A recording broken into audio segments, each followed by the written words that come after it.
Welcome to the online lectures for software engineering. In today's class, we'll be studying architectural patterns.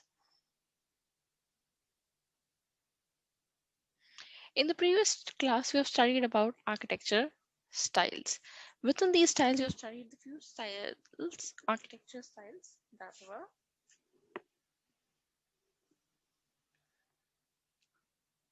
data-centered architecture,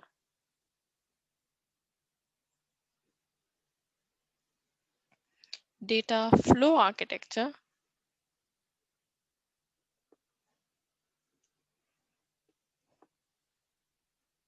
call and return architecture,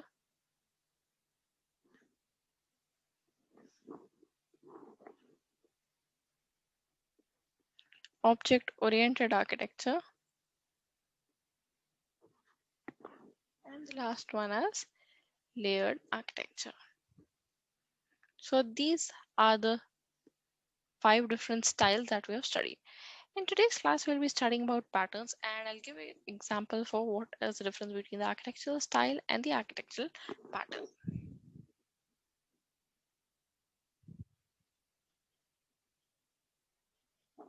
Now, what is an architectural pattern? An architectural pattern, it can be defined as a reusable solution. It is defined as a reusable solution to a commonly occurring problem. That is, if suppose a problem is occurring every time, what is the solution that you're going to do? Like if suppose your Wi-Fi isn't working, you're on your phone and you see that your Wi-Fi is not connected. What are you going to do? Will be your first step? You're going to check whether your Wi-Fi is being plugged in or not. You're going to check whether all the lights are there, whether the connection is there or not. Then you're going to go for the troubleshooting. So this is a commonly occurring problem. For that, you've got a reusable solution. The same thing occurs within the architecture whenever you're designing a particular software. So this is a reusable solution for a commonly occurring problem within your software architecture. Now these architectural patterns, they are going to give you an approach for identifying some of the behavioral characteristics of the system. That is what is the behavior of the system? It's the behavioral characteristics of the system. Now a few architectural patterns that is defined by Bosch, with a person named Bosch. 3 architectural patterns are there: concurrency, persistence, and distribution.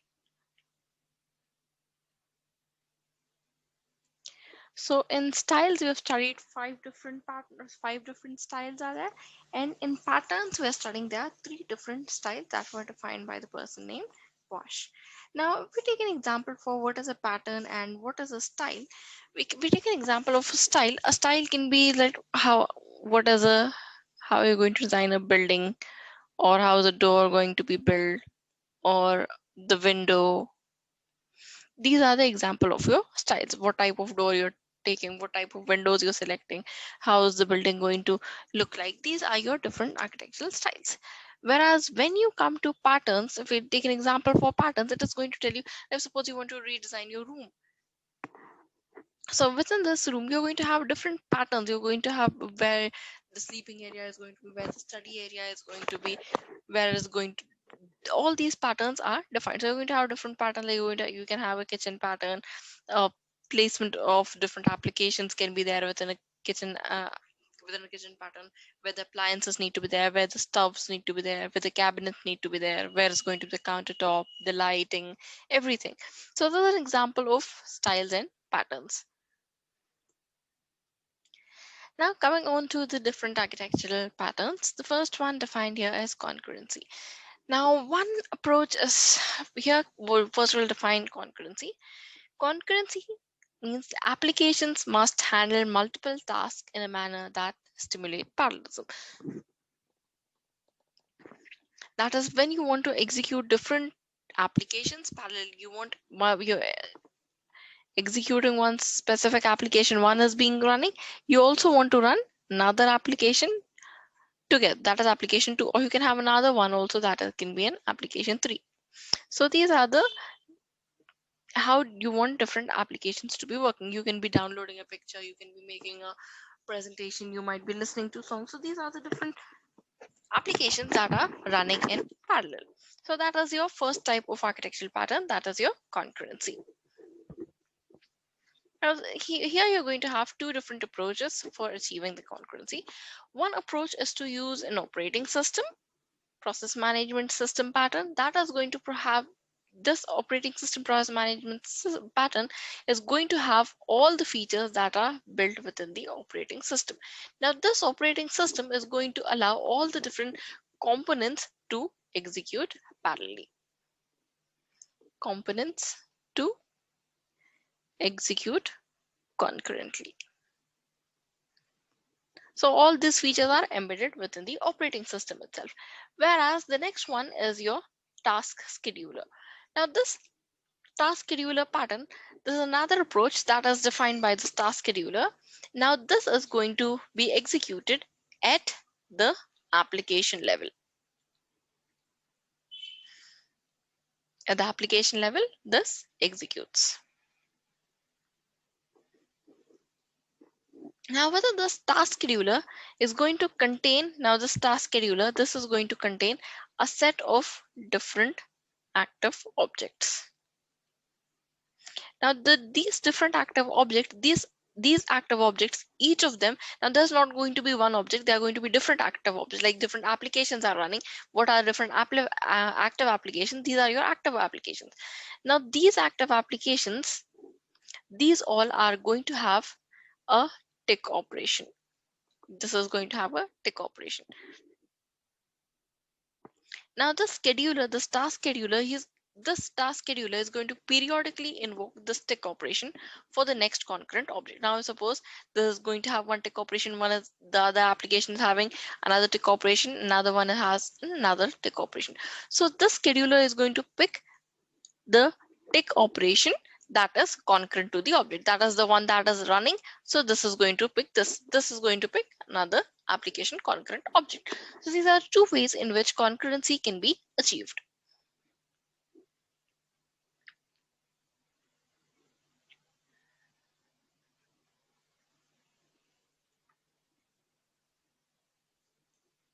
The next type is persistence pattern. Now what is persistence? Data persists if it survives past the execution of process that created it. That is, whenever you're executing some specific data, if after executing that particular program, that data is still remaining, then that is called as your persistent data. That is, that particular data is not going to completely vanish away, or it is not going to delete even after you're executing it. That is going to be stored. Now this persistent data, this is normally stored within databases. It is stored in database, or it can also be stored in a file. And these are used to either read the data or modify. Now, whenever you're accessing data from either of them, either the database or file, this data can be used to read or modify the data at some other time, not at that particular instance, but can be modified at any instance. Now, whenever you're using these object-oriented environments within software engineering for developing the software, so these object-oriented patterns, they've extended this concept of persistence, where your data is just going to persist after the execution. They've extended this concept within the object-oriented environment. Now, within this object-oriented environment, what this is going to do is all the different value of the different attributes or the different state levels, whether it is active, the state of object, and other supplementary information, all of these information, it is actually stored for any future reference or future retrieval of data, or either for using them. This is going to store the data. Now there are two patterns that are commonly used. The first one is the database management system, and the second is application level persistence. Now within the database management system pattern, this is going to apply all the storage and retrieval capabilities that you've studied within DBMS. You've or how you're storing the data, how you're going to retrieve the data, all of this is going to follow this very same approach that is used within DBMS. Whereas the next one is the application level persistence. Now this application level persistence, now as here within the previous one, you're just using the same features of DBMS. Whereas within this application level features, what is going to happen is that these patterns are built within the application itself. The application is directly going to store the data within the system. So that is application level persistence.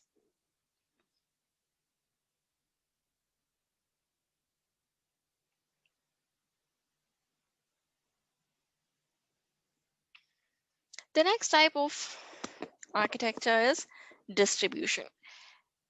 This distribution, the manner in which system or components within the system communicate with one another in a distributive environment, is called as distribution.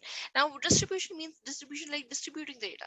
Now, if suppose one task is completed by one component and that data needs to be accessed by some other component for completing some other task. So that is called as your, so this is how you want the data to be distributed. So when these different components are going to communicate by the either accessing data or for message passing, that is called as your distribution. Now this distribution problem, it addresses the manners in which the systems, that is it addresses two different problems. There are two elements within the problem. Elements is the first one is the way in which entities connect to one another. That is, in order to perform communication, your entities first, they need to be connected. So the first problem that arises with the distribution is how the different components or how the different entities within the system, how they are connected to one another. The second way is the nature of communication.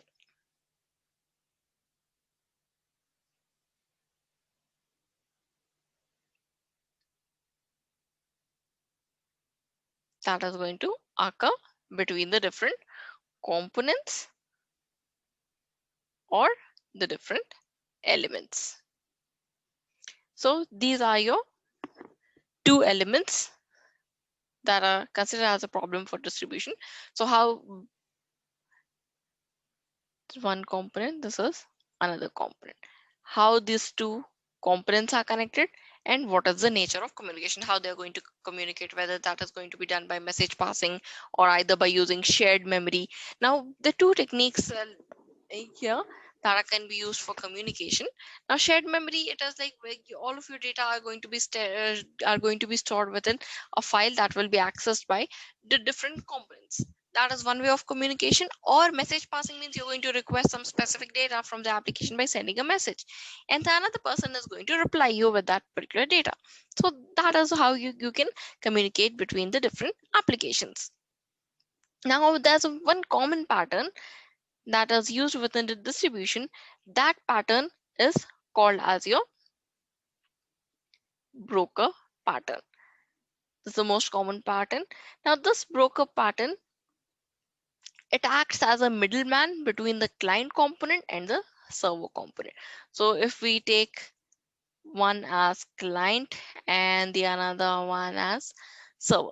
So the client sends a message to the broker. As the broker is going to be there, there is going to be a broker in between.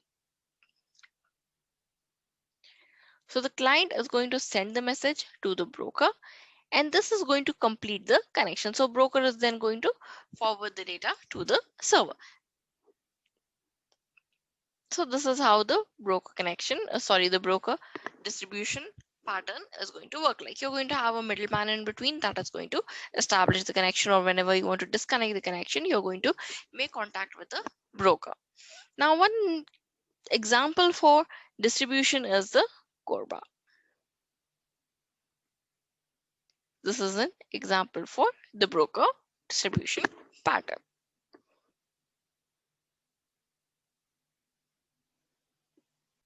So this is the end of architectural patterns. We've studied architecture styles and architecture patterns.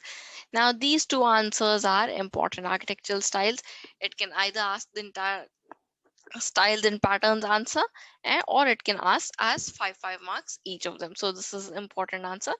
Architecture styles is the most important answer, whereas pattern is also important, but styles is more important. It was asked more than these patterns. Thank you.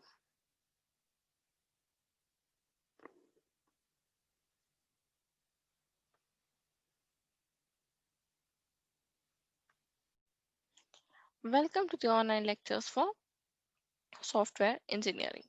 In today's class, we'll be studying the topic architectural design. Now, first, what is an architectural design? Now, the software, it should be placed within the context that the design, it should define all the external entities. Now, what can be the different external entities? Now, these external entities, it can be what are external to the system. It can be some another system, it can be the device, or it can also be the different people that are using the system. So, the architectural design should be placed in a context that it defines all the external entities that the software is going to interact with.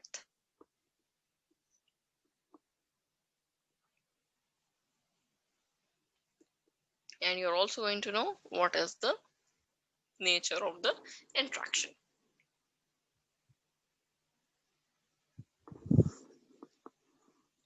Now, how the question arises is how you're going to identify what are going to be the different external entities, and how you're going to identify how they're going to interact, and what is going to be their nature of communication.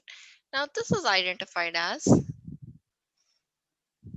so this information can be collected from the analysis model. This information, it is collected from the analysis model.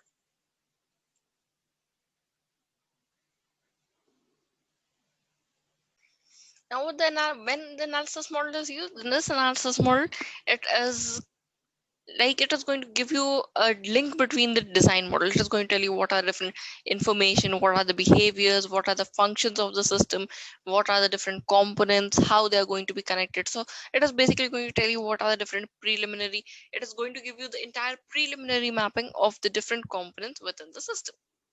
So this information is going to be collected from the analysis model, and all the information that is also gathered from requirement engineering. I hope you remember the requirement engineering. This was the most important answer within this second unit. So this information, it can be collected from two ways, from the analysis model and the requirement engineering. All this information that was collected at the requirement engineering phase. Now, once you identify all the different external entities, or the different, when you identify all the different external interface are defined, once these are all are defined, the designer is going to identify what is going to be the structure of the system. Now, how it is going to identify the structure of the system? It is going to define what are the different, what components are going to be there. It is going to identify, and it is going to implement them within the architecture.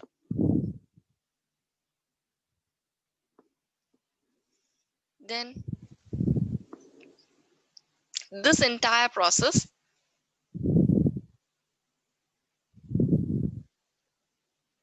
of collecting the information from analysis model, requirement engineering, identifying all the external interfaces, then the designer is going to define the structure, identifying, refining the components. This entire process is continued until the complete software is being developed.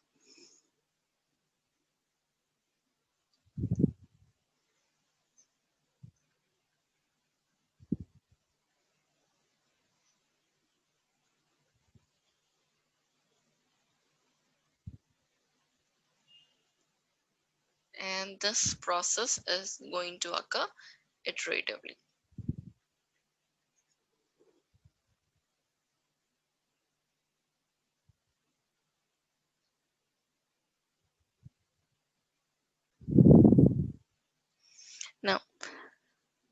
Within this architectural design, a set of architectural archetypes should be defined.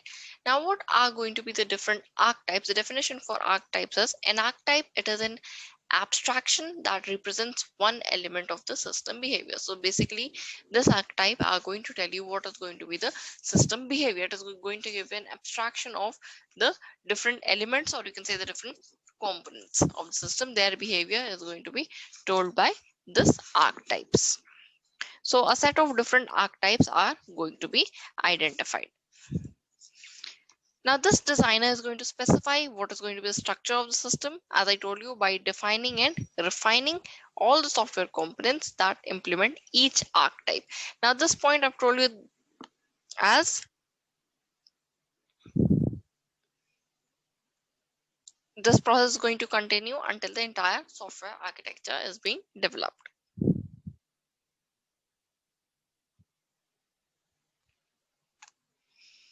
The first,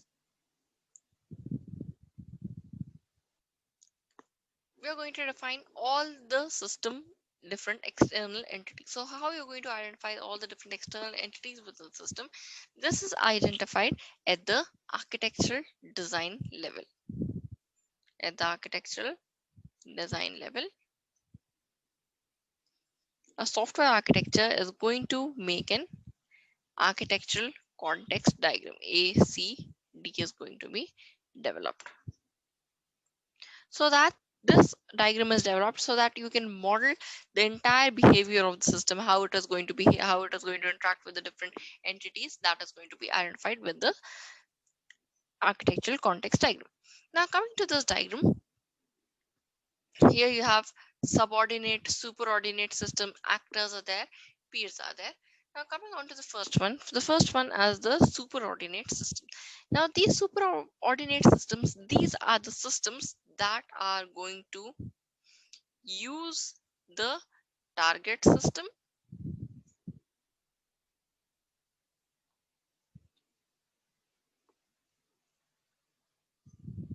for or you can say for completing a higher level task or for processing a higher level scheme. So the superordinate system, they are going to use the target system.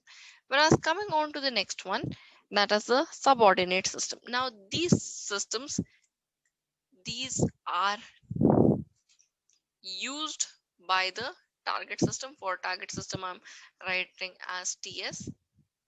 So these are used by the target system, and these are subordinate system. These are also going to provide any type of data that will be required to complete a functionality that was requested at the target system.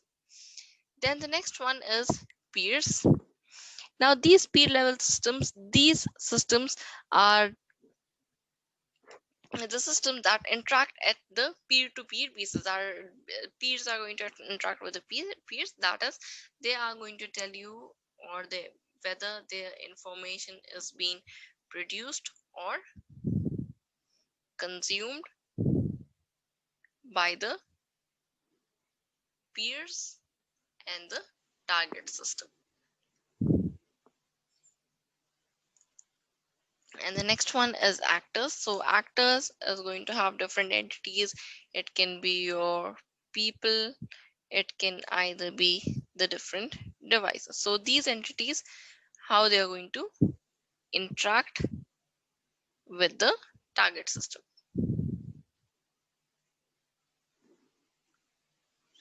Now how this interaction is going to take place? This interaction is going to take place by either producing or consuming the information that will be important for completing a necessary process. So these are the different types of system. The superordinate systems that use the target system. So these are the ones that are making use of the target system. Subordinate, these are used by the target system. So these depend on. So these subordinate system, we are taking the example of the safe home security system. Here, within the safe home security system, you've got the internet-based system, and this is your safe home product. So this superordinate system these are the systems that use this target system. That is this internet based system. These are using the target system. They are making use of the security function. If you want to make any changes into the application, you're going to access it via the internet, and you're going to make those changes. So these are the systems that are going to use the target system. Whereas subordinate system, this security function, this safe form function, this is going to make use of sensors to let you know that whether a door is being opened or not, whether someone is there within the backyard, or whether there are motion sensors. Based upon the different types of sensors, alarm, you can have this fire alarm, smoke alarm. So these are the different sensors. So these are used by a target system. This target system is using these sensors. Whereas coming on to the peers, these are your surveillance functions, how you're going to do the surveillance. Now this is, you're either going to produce the information or you're going to consume the information. You're either going to make any changes within the functionalities, whether you're going to activate or deactivate the system, or you're just seeing whether the safe home security system is working or not. So here information is produced or consumed by the peers or by the target system. Whereas these actors, this can be people or devices, that is, it can be the homeowner becomes your people, and device becomes your control panel. So these are the systems, these are interacting with the target system. So these homeowner using the target system, the control panel is also making use of the target system. So this is how you're going to represent the system in context.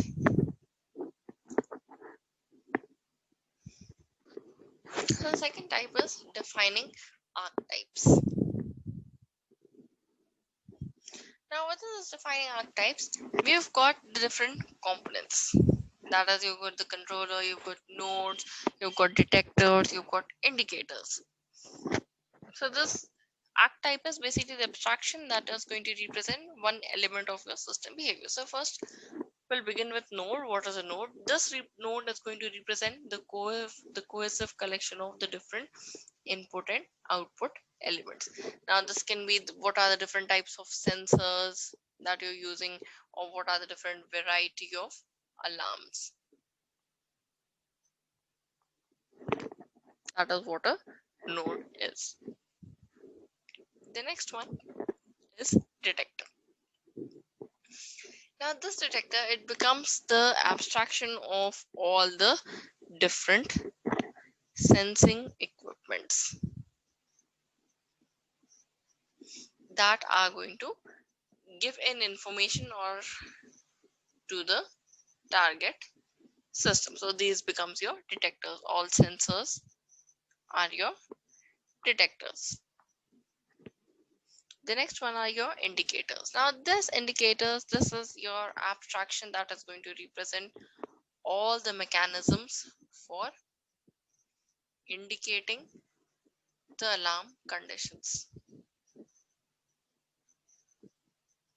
It can be whether a flashlight is going to occur or alarm is going to ring. So these are your examples for your indicators. What type of alarm is there, or whether flashlight is going to turn on, lights are going to turn on.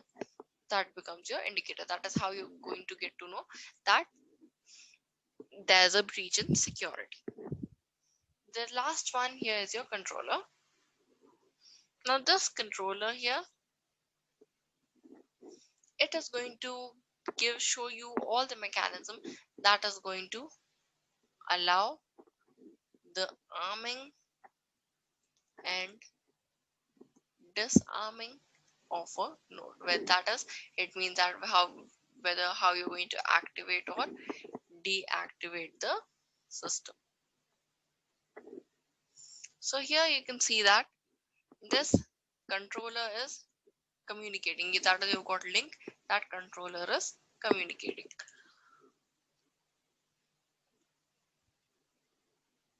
Then you've got this detector and indicator. This has got this generalization relationship with the node, and this node has got this the aggregation relationship.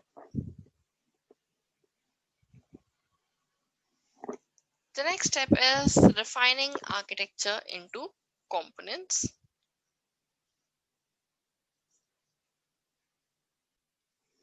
Now within this, when you start refining all the components, within the software architecture, you get to see the structure of the system. That, but the question arises is how you're going to identify which components need to be refined, how the components are being chosen. So here what you're going to do is that this architect, the designer, is going to begin identifying what are the different classes that were defined at the analysis model. This analysis model is the most important model that is going to first tell you how the different components are there, how they need to be assembled. So from this, you're going to take what are the different classes. So these classes represent the different entities that are there within the application domain. So you get to know all the different entities from the application domain. So this application domain, this becomes the first source for collecting the information. The another source is going to be the infrastructure domain.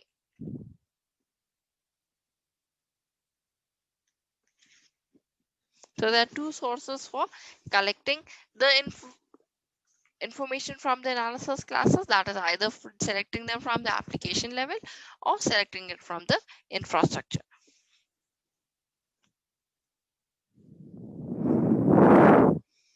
So here you've got the safe home with continuing with the safe home security example. You've got the safe home security system, that you got the external communication management, graphical user interfaces, internet interfaces that are connected to the safe home executive. Then the safe home executive, again, you've got the security, surveillance, home management are there. Then you've got control, panel processing, detector management, and alarm processing. So beginning at the end, so this control panel processing, detector management, alarm processing, these are all part of your security. That is, these are dependent upon the security. Whereas the security, surveillance, home management, again, these are part of the safe home security system. Then this graphical user interface, internet interfaces, these are your external communication management. And this external communication management, it is part of your safe home. So all these features, these are dependent at the safe home system. Now, what is the first one? That is external communication management. This external communication management, as it is going to, the name says it is going to manage the communication. It is going to coordinate the communication of all the security functions that are there for the external features. That is your internet based systems or any external alarm notifications are there. So that becomes the job of your external communication management. Whereas the next one is your control panel processing. This is going to manage all your control panel functions. Then the next one is your detector management. Now this is going to coordinate, it is going to coordinate the access to all the detectors. There are going to be different detectors within the safe home system. So it is going to coordinate the communication between all the different detectors. Then the next one is your alarm processing.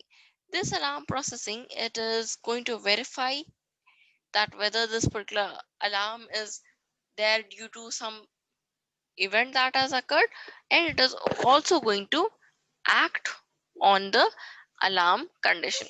Act on your alarm condition. That is, there is fire, there can be a call that is made to the fire department. If there is someone has come into your home, then the call can be made to the homeowner or to the police department people.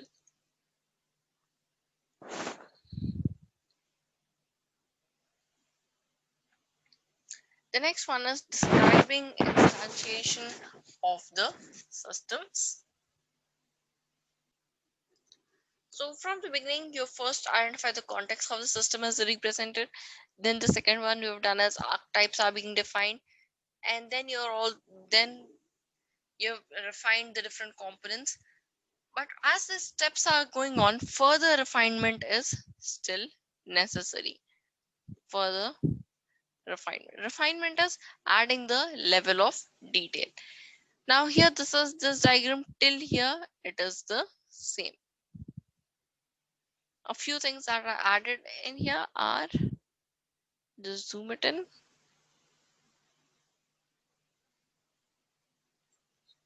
So for the control panel system, you've got the keypad processing, you've got the CP display functions are there that are added for the control panel. That is, you to make any changes within the control panel, you require a keypad to be there, and some display functions need to be there.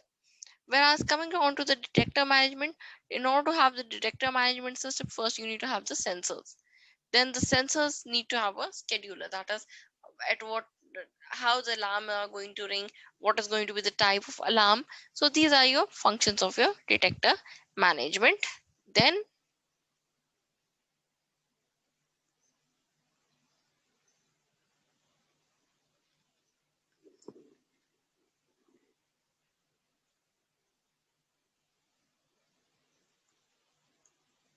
yeah, for this alarm processing, you can have phone communication or you can have an alarm. So as for the alarm processing, we have seen that what action needs to be taken, that how it is going to act upon a particular alarm, that is the responsibility for alarm processing. That is phone communication, means whether it is going to make a call to the homeowner or to the, in place of in time of fire, to the fire department people, or only the alarm is going to ring. So this is how you're refining the entire different components within the system, that is adding the level of detail. Now these level of details, what the different level of details that we are adding, we are not going to add this all the details at the beginning. You're going to first begin from the world view, that is having everything briefly. Then coming on, going down as the system is being completed, you're going to add different steps at each instance, that is adding different levels of detail. If you've got data, then how you're going to define data, how your data is going to be stored, how you're going to retrieve the data, how they're going to save the data. Each of the things, these are going to be added at each level of refinement. This is your refinement process. By this, you've completed this architectural design topic. Thank you.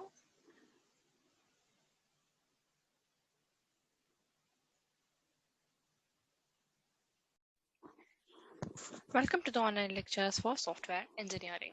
In today's class, we'll be discussing the topic assessing the alternative architectural designs.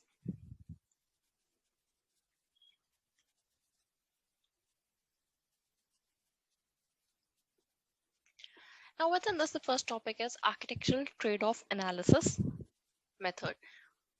The short form is ATAM.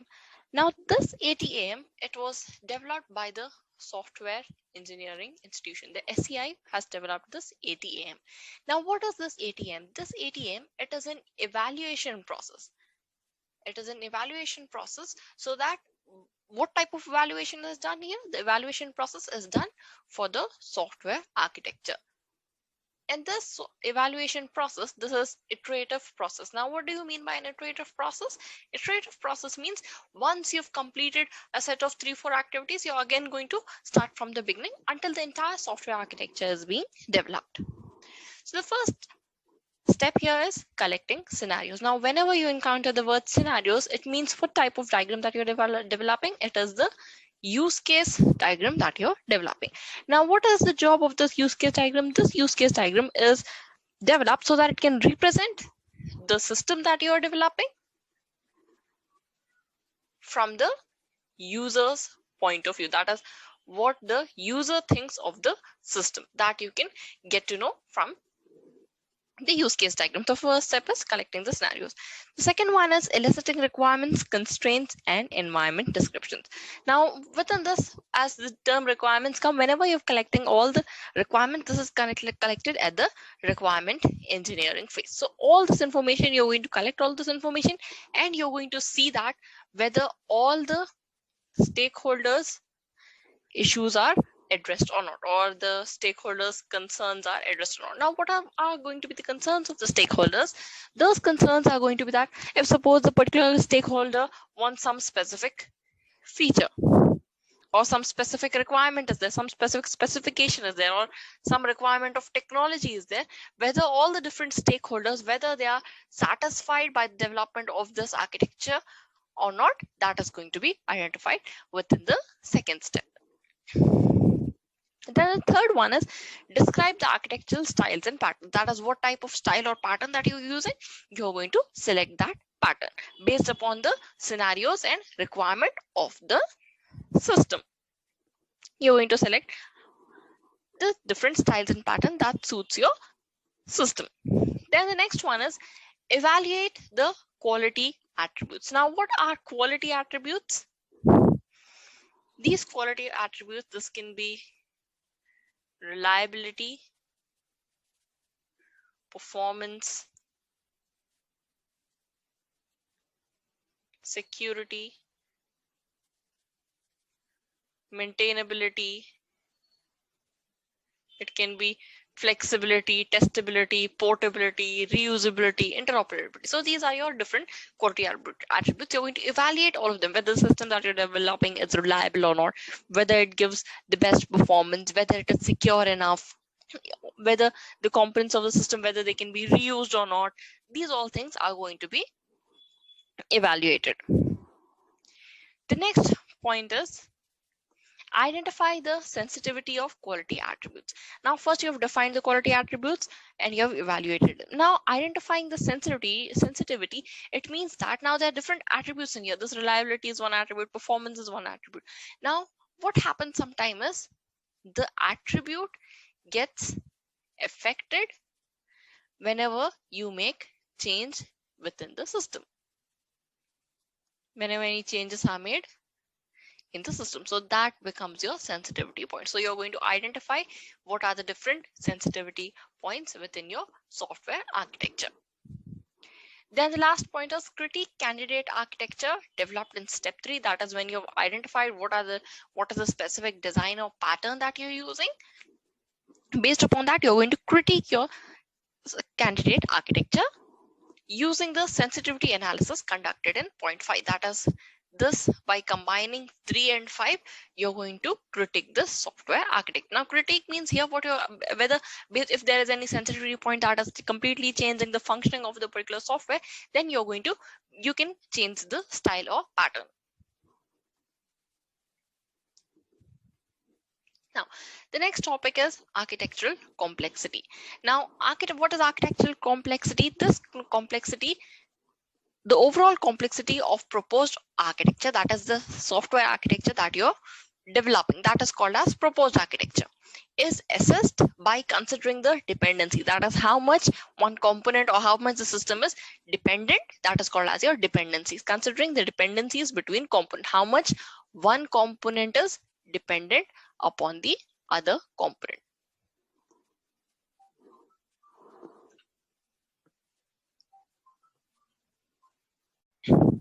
So Zhao has suggested 3 types of dependencies. Zhao is a person name.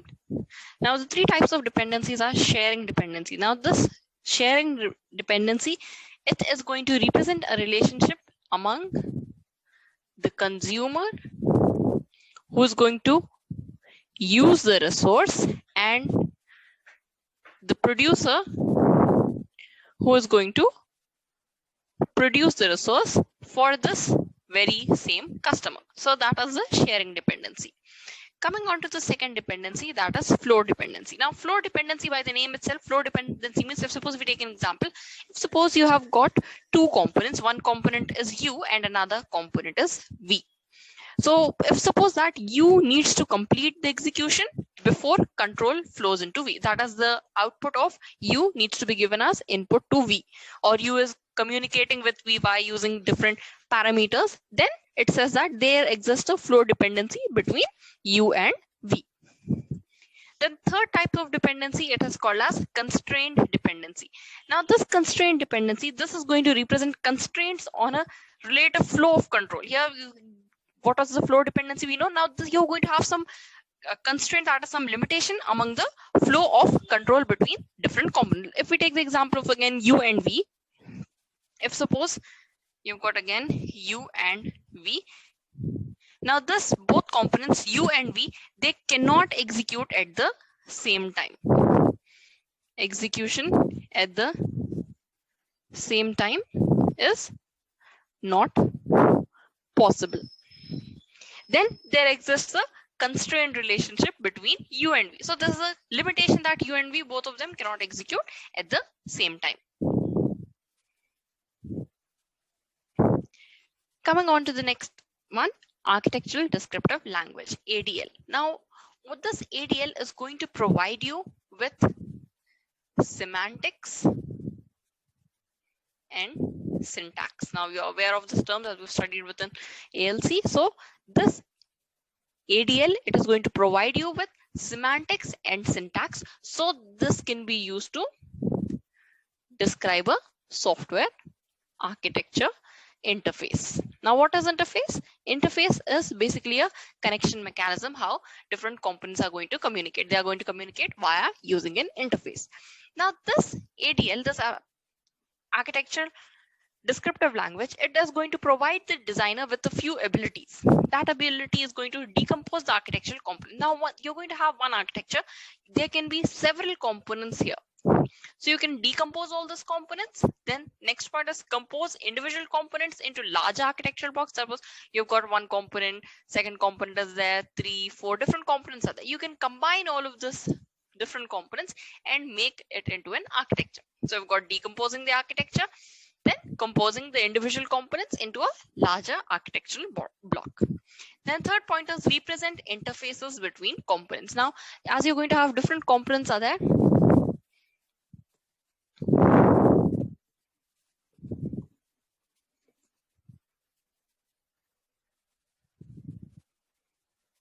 the representation of component, you're going to have a rectangle with 2 protruding rectangles at the left side.